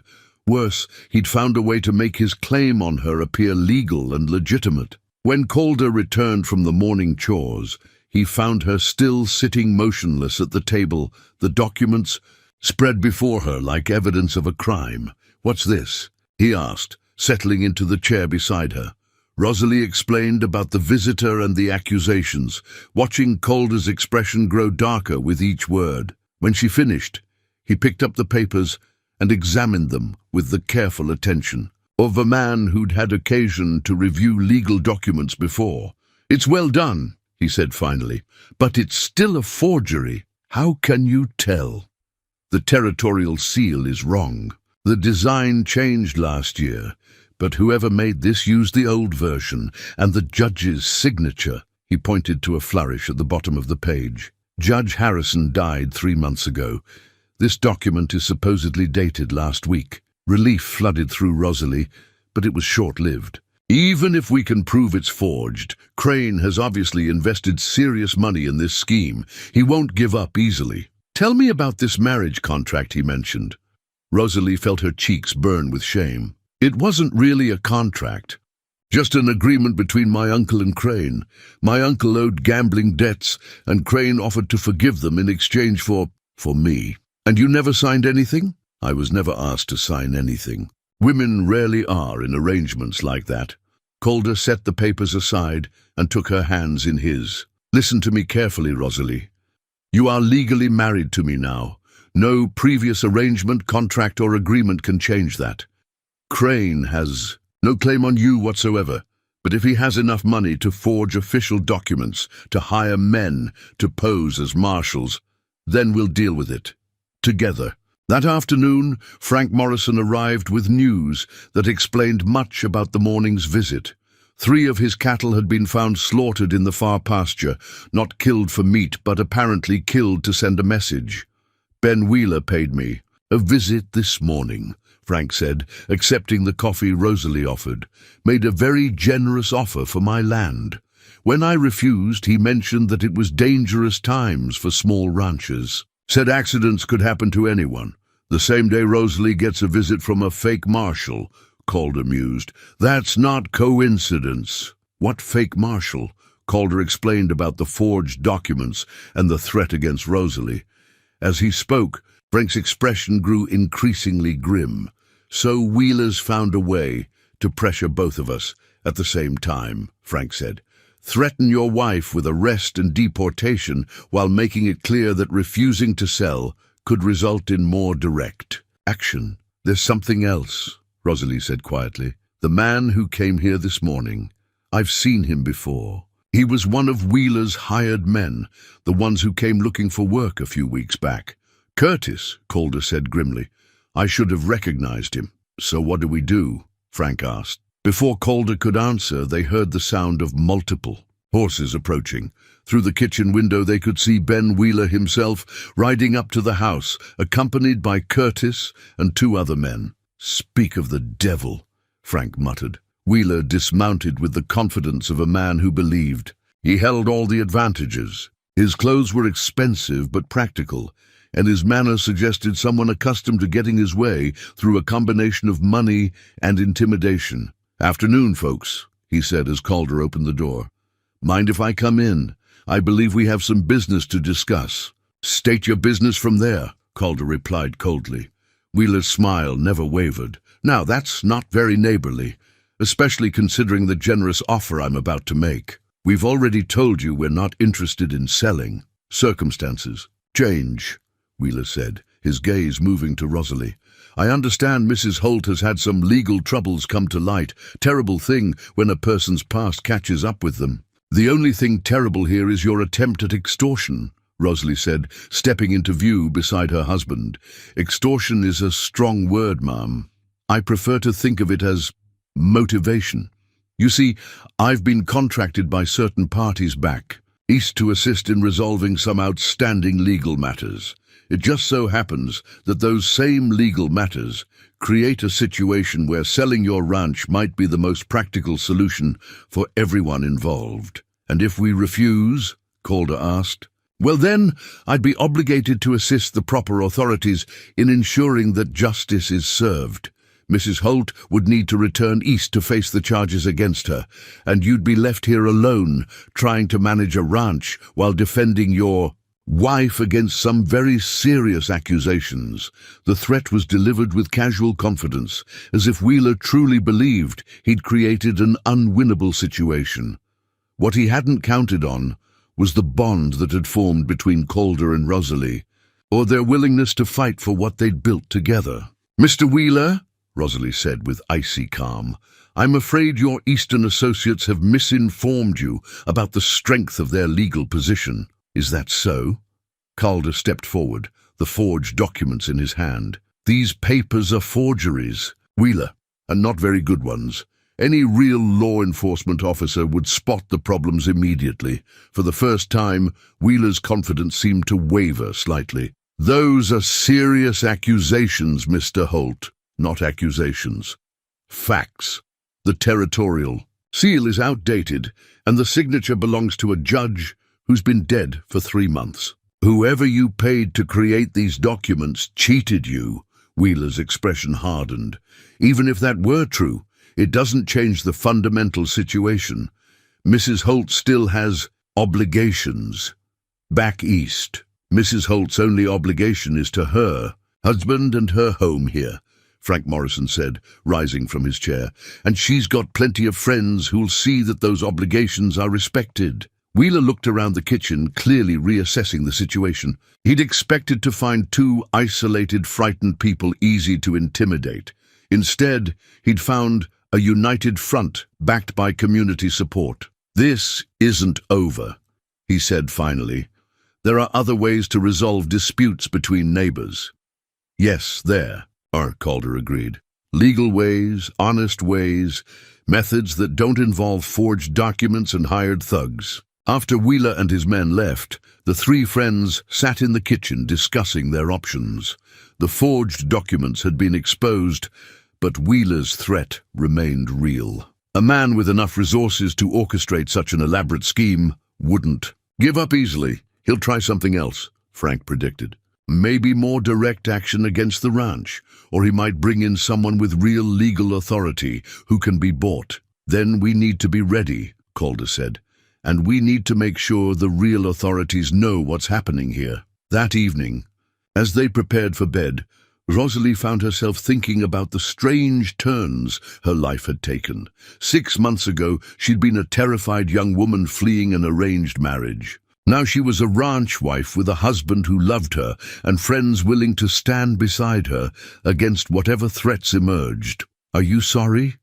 she asked Calder as they stood together in the kitchen, banking the fire for the night. "Sorry you got involved in my troubles? The only thing I'm sorry about," Calder replied, pulling her into his arms, "is that it took us so long to admit we love each other." It was the first time either of them had spoken the word aloud, and it hung in the air between them like a promise. Outside, the November wind rattled the windows and reminded them that winter, and whatever challenges Wheeler had planned, was coming whether they were ready or not. But inside the warm circle of their embrace, surrounded by the evidence of the life they'd built together, they felt ready to face whatever storms lay ahead.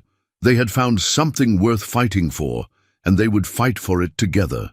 Calder's father's rifle had seen him through 2 decades of frontier life, from his first hunting expedition as a 12-year-old boy to the hard years of establishing the ranch, when wolves and rustlers posed equal threats to a man's livelihood. Now, as he cleaned and checked the weapon by lamplight in the kitchen, Rosalie watched him perform the familiar ritual with the kind of reverence other men reserved for prayer. "Tomorrow, we ride to Millbrook," he said, without looking up from his work. "Frank's already sent word to the other ranchers, and we've got a meeting with the territorial judge who's coming through on his circuit." It had been 3 days since Wheeler's visit and his thinly veiled threats. 3 days of careful planning, sending messages to allies, and preparing for what everyone understood would be the final confrontation. Wheeler had overplayed his hand with the forged documents, but men like him rarely retreated when their first strategy failed. They simply escalated to more direct methods. "Judge Patterson will want to see the forged papers," Rosalie said, checking the loads in Sarah's pistol with the same methodical care. Calder showed his rifle. "And we'll need witnesses to Wheeler's threats. Frank's bringing Tom Bradley and Jim Hutchins. Between the 4 of us, we should be able to present a clear picture of what Wheeler's been doing." Calder set the rifle aside and looked at her seriously. "But you understand what this means, don't you? Once we formally accuse Wheeler of forgery and extortion, there's no going back.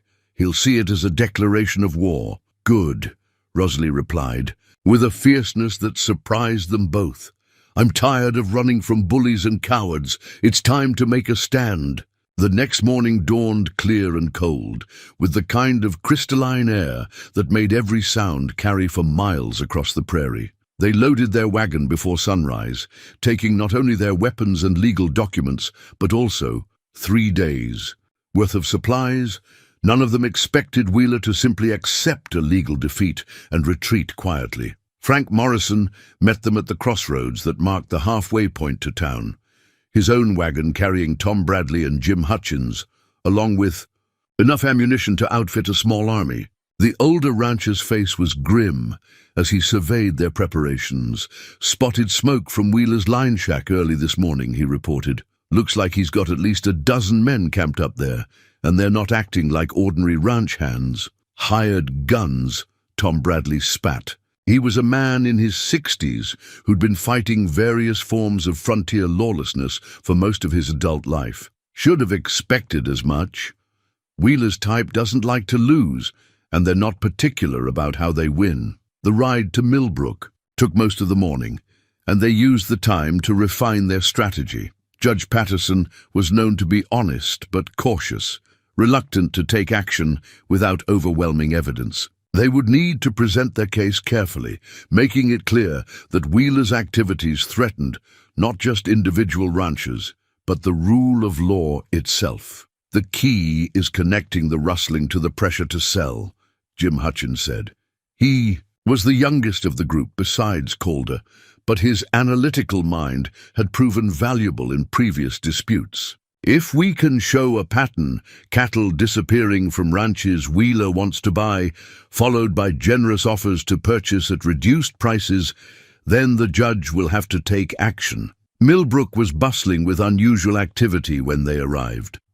Judge Patterson's circuit court sessions always drew people from across the territory, but today's crowd seemed larger and more agitated than usual. As they made their way toward the courthouse, Rosalie noticed several men she didn't recognize loitering near the saloon, their attention focused on the legal proceedings rather than the usual attractions of drinking and gambling. "Wheeler's watchers," Calder murmured, following her gaze. "He knows we're here." Judge Patterson proved to be a thin, scholarly man in his 50s, with the kind of sharp eyes that suggested he'd heard every possible variation of frontier justice and legal manipulation during his years on the bench. He examined the forged documents with professional interest, asking detailed questions about their delivery and the man who'd presented them. "These are certainly sophisticated forgeries," he admitted after several minutes of careful study. "The legal language is correct. The seals are convincing to a layman, and the formatting follows proper territorial procedures. Someone invested considerable time and money in creating these." "But they are forgeries," Rosalie asked. "Unquestionably. The discrepancies your husband noted are only the most obvious problems. The case number doesn't match any territorial records. The supposed court dates fall on days when that particular court wasn't in session, and the charges described aren't properly filed under territorial statutes." Frank Morrison stepped forward with the documentation they'd prepared regarding the cattle rustling. "Judge, we believe these forged papers are part of a larger scheme to force small ranchers to sell their land under duress." Patterson listened carefully as they laid out their evidence: the pattern of missing cattle, the timing of Wheeler's purchase offers, the intimidation tactics used by his hired men. When they finished, the judge sat quietly for several minutes, clearly weighing the implications of their accusations. "Mr. Wheeler is a prominent citizen with significant business interests," he said finally. "These are serious charges you're bringing against him." "Yes, sir, they are," Calder replied, "but the evidence speaks for itself. Evidence of cattle rustling, yes. Evidence of intimidation tactics, possibly. But proving that Mr. Wheeler is directly responsible for a coordinated scheme." Patterson shook his head. "That would require more than circumstantial connections." "What would it take?" Rosalie asked. "Direct testimony from someone involved in the scheme, documents in Wheeler's own hand, evidence that he personally directed illegal activities." The judge looked at them seriously. "The kind of evidence that men like Wheeler are very careful not to leave lying around." They left the courthouse with a mixed sense of victory and frustration. The forged documents had been officially declared fraudulent, which meant Rosalie could no longer be threatened with false legal proceedings. But Wheeler remained free to continue his other activities, and nothing they'd presented would justify arresting him or his hired men. "At least we've got official protection now," Frank said as they prepared to return to their ranches. "If Wheeler tries any more legal tricks, Patterson knows what to look for." Legal tricks weren't what I was worried about, Tom Bradley replied grimly. Men like Wheeler don't stop at forgery when it doesn't work. They move on to more direct methods. As if summoned by his words, Ben Wheeler himself appeared on the courthouse steps, flanked by Curtis and 3 other men Rosalie didn't recognize. His expensive clothes and confident bearing made him stand out among the rough frontier crowd, but there was something predatory in his manner that sent a chill down her spine. "Mr. Holt, Mrs. Holt," Wheeler called out with false geniality. "I trust your business with Judge Patterson went well?" "Well enough," Calder replied carefully. "Excellent. I do hope you understand that certain legal misunderstandings don't change the fundamental economic realities of your situation." Wheeler's smile was cold and calculating. "Cattle prices are falling, winter feed is expensive, and accidents have a way of happening to isolated ranches during the harsh months." "Is that a threat, Mr. Wheeler?" Judge Patterson's voice carried clearly from the courthouse entrance, where he'd apparently been listening to the exchange. "Merely an observation about the challenges of frontier life, Your Honor," Wheeler replied smoothly. "I'm sure these good people understand the risks they face. I'm sure they do. And I'm equally sure they understand their legal rights and the protections available to them under territorial law." Wheeler's expression tightened slightly, but his tone remained pleasant. "Of course, Judge. Law and order are the foundations of civilization." After Wheeler and his men departed, Judge Patterson approached their group with obvious concern. "I want you all to be very careful over the next few weeks," he said quietly. "Men like Wheeler don't appreciate having their plans disrupted, and they're not always particular about staying within legal boundaries when they feel cornered." "What are you suggesting, Judge?" Frank asked. "I'm suggesting that you watch your backs, vary your routines, and don't travel alone if you can avoid it.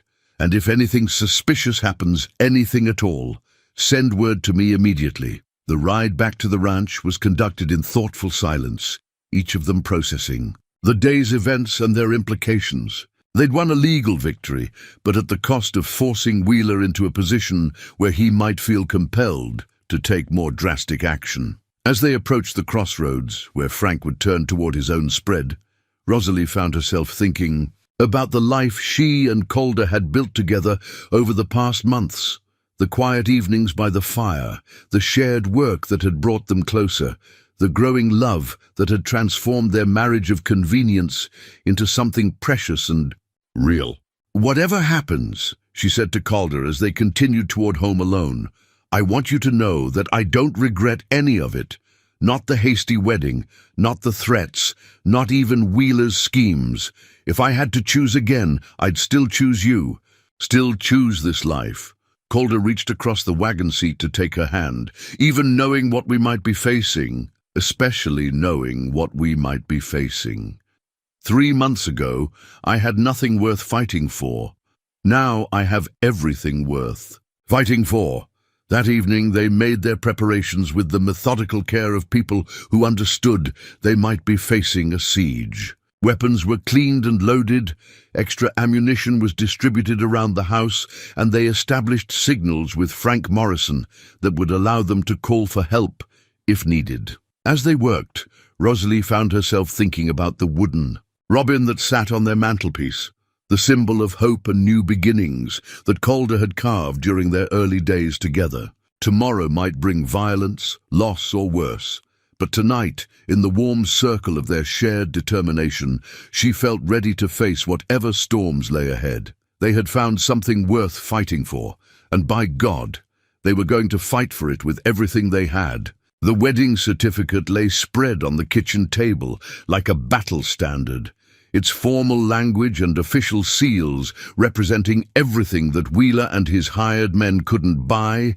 forge, or steal. Rosalie touched the document gently, remembering the nervous young woman who had signed her new name in Reverend Morrison's parlor just 4 months ago, never imagining that this simple piece of paper would become the legal foundation for defending everything she'd come to love.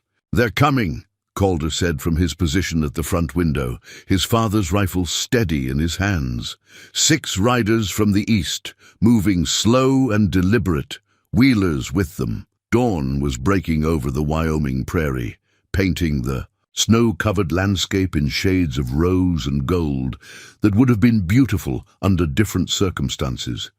Instead, the approaching riders cast long shadows that seemed to reach toward the ranch house, like grasping fingers. Rosalie checked Sarah's pistol one final time, then moved to the window on the opposite side of the kitchen. The position gave her a clear view of the barn and the path that led to the back of the house, the route any smart attackers would use to avoid the obvious approach from the front. "Remember," Calder said quietly, "this isn't about the ranch anymore. It's not even about the money. Wheeler's made this personal, and men like him don't stop until they win or they're stopped." The sound of horses grew louder, accompanied by the jingle of harness and the low murmur of voices. Through the frost-covered glass, Rosalie could see Wheeler's expensive coat and confident posture as he directed his men into position around the house. A loud knock echoed through the morning air, followed by Wheeler's voice calling out with false authority. "Calder Holt, Mrs. Holt, I'm here with Territorial Marshal Jake Curtis to serve legal papers and conduct official business. Open this door immediately." "Curtis again," Calder muttered. "Still playing Marshal, even after we proved his papers were forged." "Mr. Wheeler," Rosalie called back, her voice carrying clearly through the closed door, "we've already established that your legal papers are fraudulent, and Mr. Curtis has no more authority than any other hired gun. State your real business, or leave our property." "Mrs. Holt, you're interfering with the execution of legal warrants. That's a federal crime. Show me a real warrant signed by a real judge, and I'll consider cooperating. Until then, you're trespassing on private property." The silence that followed was ominous. Wheeler had come prepared for intimidation and legal manipulation, but not for informed resistance, backed by legitimate authority. His next move would likely be more direct. "Calder," Wheeler's tone had shifted, dropping the pretense of legal procedure. "You've got 5 minutes to convince your wife to be reasonable. After that, we'll be forced to take action to protect our legal interests." "The only legal interest here is our right to be left alone on our own land," Calder replied. "And we've got Judge Patterson's official ruling to back that up." Through her window, Rosalie saw 2 of Wheeler's men dismounting and moving toward the barn. They weren't acting like law enforcement officers serving warrants. They were positioning themselves like soldiers preparing for an assault. 2 men heading for the barn, she reported quietly. "They're carrying more than sidearms." Calder nodded grimly. The barn contained most of their winter feed, their breeding stock, and the equipment they'd need to survive until spring. If Wheeler's men fired it, they'd be facing ruin, even if they survived the immediate confrontation. "Mrs. Holt," a new voice called from outside. Curtis, trying to sound official.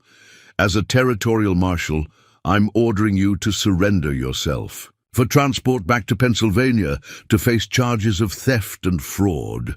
"As a citizen of Wyoming Territory," Rosalie replied firmly, "I'm ordering you to stop impersonating a federal officer and leave my property before I file charges against you for fraud, intimidation, and trespassing." The wedding certificate on the table caught the morning light, and Rosalie felt a surge of fierce pride in what it represented. She was no longer the frightened young woman who'd fled her uncle's house in the middle of the night.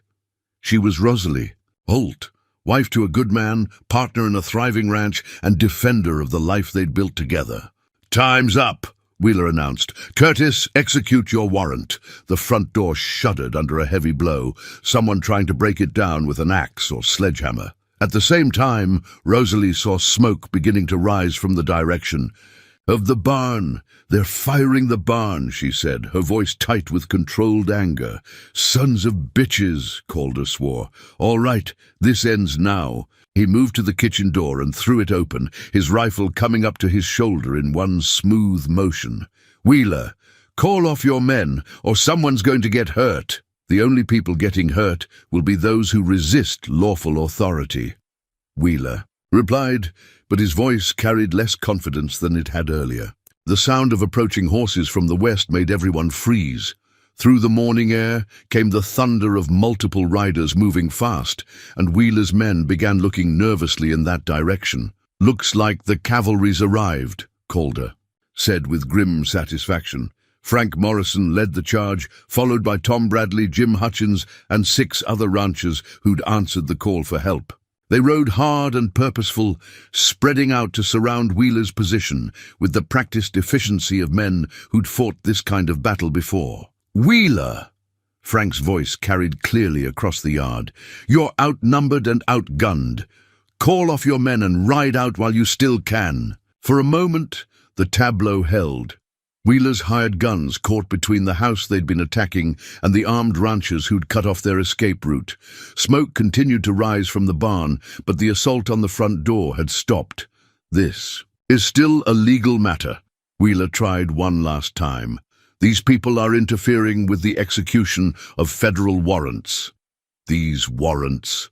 Judge Patterson's voice cut through the morning air like a blade. Every head turned to see the territorial judge riding up from the south, accompanied by the real territorial marshal and 3 deputies. Patterson held a set of papers in his hand, the forged documents that Wheeler had tried to use against Rosalie. "I've had these documents examined by federal authorities in Cheyenne," Patterson announced, his voice carrying the weight of absolute legal authority. "They're not just forgeries, they're federal crimes. Mr. Wheeler, you and your associates are under arrest for mail fraud, impersonating federal officers, and conspiracy to commit extortion." The fight went out of Wheeler's men like air from a punctured balloon. Faced with real law enforcement and overwhelming odds, they began laying down their weapons and raising their hands. Wheeler himself stood frozen for a moment, clearly struggling to accept that his carefully constructed scheme had collapsed so completely. Then, with the desperate fury of a cornered animal, he reached for the pistol at his side. "Look out!" Rosalie shouted. The shot rang out across the prairie, but it came from Calder's rifle, not Wheeler's pistol. The would-be land-grabber spun and fell, clutching his shoulder, his weapon spinning away into the snow. "Should have taken the judge's offer while you had the chance," Calder said coldly, working the bolt of his rifle to chamber another round.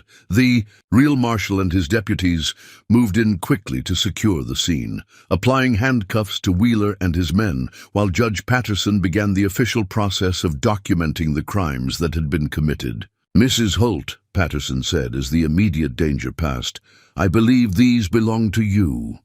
He handed her the forged papers, along with an official document declaring them fraudulent and void. "There will be no further legal challenges to your status or your marriage. Mr. Wheeler's associates back east will be facing federal charges of their own." Rosalie accepted the papers with hands that were steadier than she felt. "Thank you, Judge, for everything." "Justice isn't just about courtrooms and legal procedures," Patterson replied. "Sometimes it requires good people to stand up for what's right, even when it's dangerous." The smoke from the barn had been controlled by Frank Morrison and his men. The fire had been set, but caught quickly enough to prevent serious damage. As Wheeler and his hired guns were loaded into wagons for transport to the territorial prison, Rosalie found herself standing in the yard of her home, surrounded by friends and neighbors who'd risked their own safety to defend her and Calder. "Is it over?" she asked, not quite daring to believe that the threat that had haunted her for so long was finally ended. "It's over," Calder confirmed, wrapping his arm around her shoulders. "Wheeler's going to prison. The forged papers are worthless, and your uncle's threats can't reach you here." The wedding certificate was still on the kitchen table when they returned to the house, but now it seemed less like a legal defense and more like what it had always been, a symbol of the choice they'd made to build a life together and the commitment that had carried them through every challenge. As the neighbors began to disperse and the immediate crisis faded into memory, Rosalie touched the document one more time and smiled. She was Rosalie Holt, and she was finally truly home. The handful of Wyoming soil felt warm in Rosalie's palm. Despite the November chill, its rich black earth mixed with the kind of stubborn determination that had allowed countless generations of prairie grass to sink roots deep enough to survive. The harshest winters.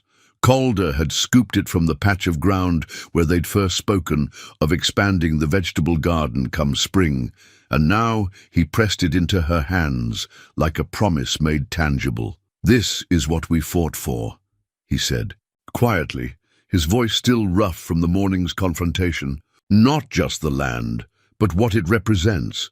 The right to build something lasting, something that belongs to us." Around them, the evidence of Wheeler's defeat was being methodically removed. The territorial marshal had completed his arrests, the forged documents had been officially voided, and the last of the hired guns were disappearing over the eastern horizon in the custody of federal deputies. Frank Morrison and the other neighbors were checking the barn for fire damage, their voices carrying the easy camaraderie of men who'd stood together when it mattered most. "I've never owned land before," Rosalie said, letting the soil run through, her fingers like a prayer of gratitude. "My father rented his farm, and after he died I had nothing.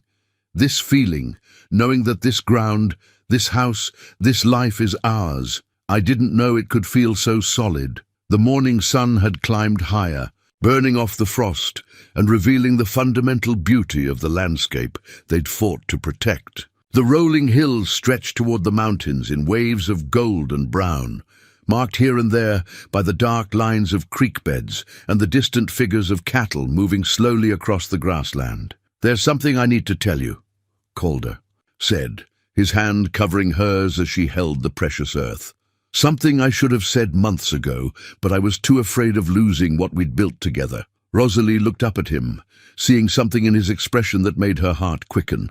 The crisis had stripped away all pretense between them, leaving only the raw truth of what they'd become to each other. "I love you," he said simply. "Not because you needed rescuing, not because I was lonely, but because you're the strongest, bravest, most remarkable woman I've ever known.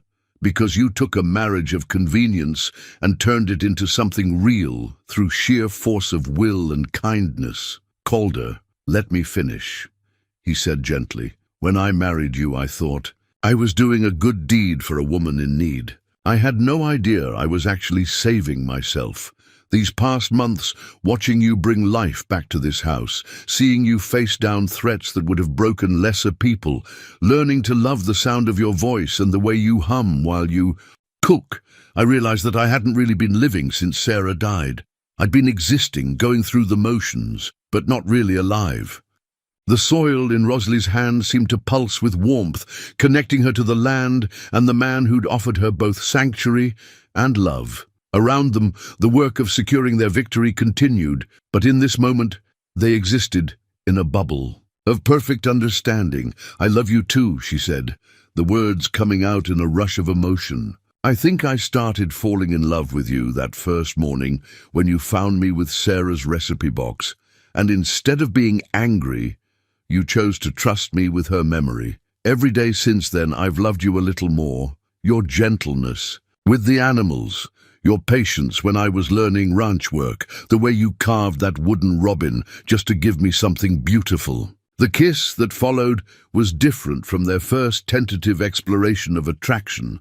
This was a claiming, a celebration, a seal on promises that had been tested by fire and found unbreakable. When they finally broke apart, both were breathing. "Unsteadily, Mrs. Holt," Calder said with a smile that transformed his weathered features. "I believe we have a ranch to run." "Mr. Holt," she replied, matching his grin. "I believe you're absolutely right."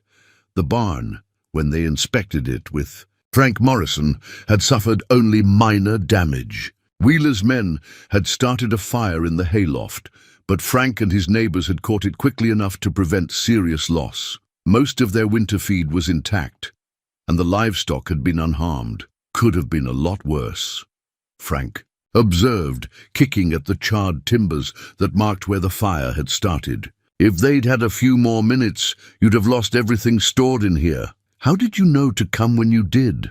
Rosalie asked. Tom Bradley was keeping watch from his ridge. Saw Wheeler's riders heading this way before dawn, and sent his boy to round up the rest of us. Frank's expression was serious. We all knew this was coming, just didn't know when. Wheeler's type doesn't give up easy, and they don't forgive folks who stand up to them. Will there be more trouble? Calder asked. Not from Wheeler. Federal prison has a way of cooling down ambitious men, but there are always others looking to make easy money off other people's hard work. Frank clapped Calder on the shoulder. Good thing you've got neighbors who understand the value of sticking together. As the day progressed and the last of the helpers departed, Calder and Rosalie found themselves alone on their land for the first time since the crisis began. The house felt different somehow, not just safer but more completely theirs. The shadows that had lingered from Sarah's memory and Rosalie's uncertain past had been burned away in the fire of shared struggle. That evening, as they sat by the fire working on their quilt, Rosalie found herself thinking about the journey that had brought them to this moment. 6 months ago, she'd been a desperate woman with no choices and no future. Now she was part of something larger than herself. A marriage, a community, a way of life that demanded courage but rewarded it with belonging. Do you ever wonder what would have happened if Harold Pemberton hadn't died? She asked, her needle moving in steady stitches along the quilt's border. No, Calder replied without hesitation. Because then you wouldn't be here, and I can't imagine this life without you in it anymore. Even with all the trouble I brought with me. Especially because of the trouble. Anyone can love someone when it's easy. The real test is whether you'll stand together when things get difficult. He looked up from his own stitching to meet her eyes. We passed that test today. Outside, the wind was picking up, carrying with it the promise of the first real snowstorm of the season. But inside their warm kitchen, with the quilt taking shape under their joint attention and the comfortable silence of people who no longer needed words to understand each other, the approaching winter felt less like a threat than a cozy invitation. To spend the long months growing even closer. Calder, Rosalie said as they prepared to bank the fire for the night. There's something I want to ask you. Anything. When spring comes, I'd like to plant a garden where Wheeler's men trampled.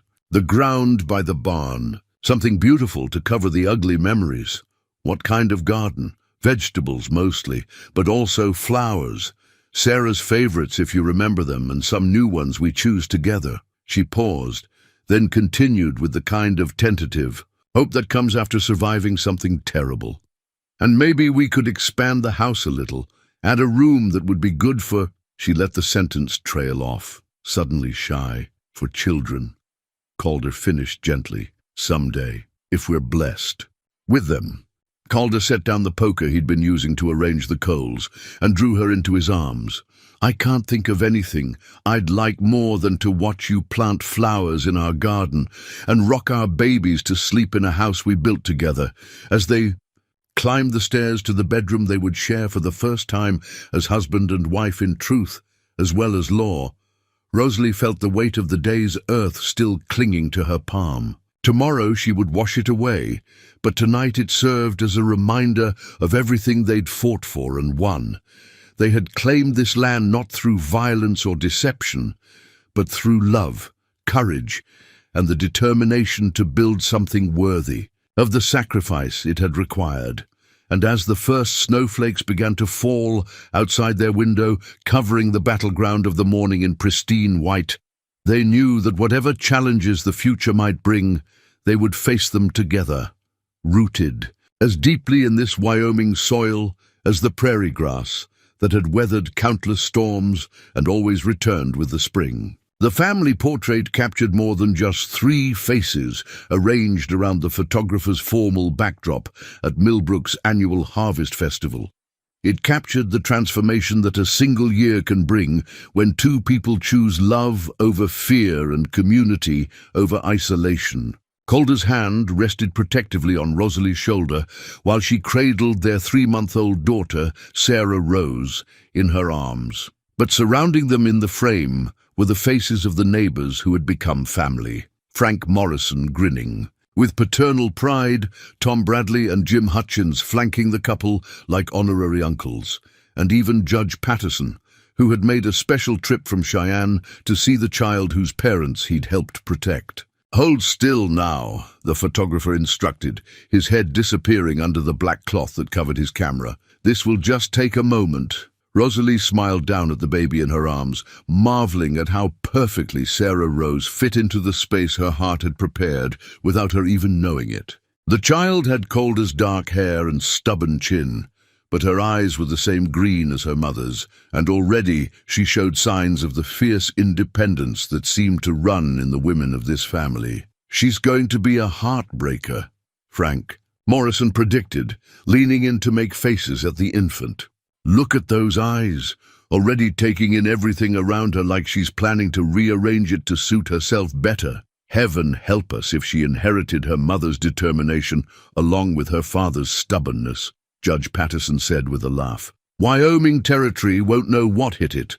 The photographer emerged from beneath his cloth and began the careful process of preparing his equipment for the exposure. Around them, the Harvest Festival continued its cheerful chaos. Children running between the booths, selling everything from apple cider to hand-carved toys, women displaying their finest quilts and preserves for judging, men arguing good-naturedly about cattle prices and weather predictions for the coming winter. It was exactly the kind of community celebration that Rosalie had dreamed of during her lonely years back east, but never thought she'd actually experience.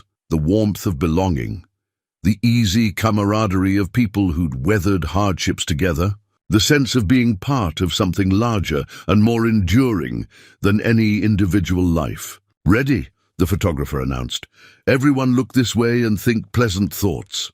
As the camera captured their image for posterity, Rosalie found herself thinking about the woman who had sat on that railway bench just 14 months ago. That frightened, desperate creature seemed like someone from another lifetime, connected to her present self by the thinnest thread of memory. The photograph session complete, they made their way through the festival crowds, stopping frequently to receive congratulations on the baby and updates on the continuing legal proceedings against Ben Wheeler. The land grabber was serving a 10-year sentence in federal prison, and his Eastern associates had been thoroughly discredited. The threat that had once seemed so overwhelming had been reduced to an unpleasant memory and a cautionary tale about the consequences of crossing honest people who refuse to be intimidated. "Mrs. Holt," called Sarah Morrison, Frank's daughter-in-law, "I've got a question about that apple cake recipe you shared last month. Mine never turns out quite as light as yours." As Rosalie found herself drawn into a discussion of baking techniques and ingredient substitutions, she caught Calder's eye and saw him smile with the kind of deep contentment that comes from watching someone you love find their place in the world. She had become not just his wife, but a vital part of the community that had welcomed her so completely. The ranch had prospered during their first year of true partnership. The garden Rosalie had planted where Wheeler's men had trampled the ground now bloomed with both vegetables and flowers, creating a riot of color that could be seen from the main road. The house had been expanded with a nursery for Sarah Rose and a larger kitchen that could accommodate the dinners they'd begun hosting for neighboring families. Most importantly, the easy rhythm of shared work and mutual support had made their marriage something neither had dared to hope for during those first awkward months. "Remember when you were afraid you couldn't live up to Sarah's memory?" Calder asked quietly as they walked toward the wagon for the journey home. "I remember being afraid of a lot of things," Rosalie replied, adjusting the sleeping baby in her arms. "Seems foolish now, all that worry about living in someone else's shadow." "Not foolish, natural. But you were right when you said we needed to build something that was ours instead of trying to recreate what came before." They had found the perfect balance between honoring the past and embracing the future. Sarah's recipes still graced their table, but with Rosalie's modifications and additions. The wooden robin Calder had carved still sat on the mantelpiece, but now it was joined by other small treasures, a silver rattle that had been Sarah Rose's, Christening gift from Judge Patterson. Pressed flowers from Rosalie's garden, a small pair of knitted booties that Frank Morrison's wife had made for the baby. The house had become a home in the truest sense, filled with the accumulated artifacts of a life being lived fully and joyfully. As they loaded their purchases from the festival into the wagon, Sarah Rose began to fuss, and Rosalie settled onto the wagon seat to nurse her. The late afternoon sun painted the countryside in shades of gold and amber, and the first hints of autumn color were beginning to show in the trees along the creek beds. "Hard to believe it's been a year since Wheeler's arrest," Frank Morrison said, climbing up onto his own wagon seat. "Feels like a lifetime ago."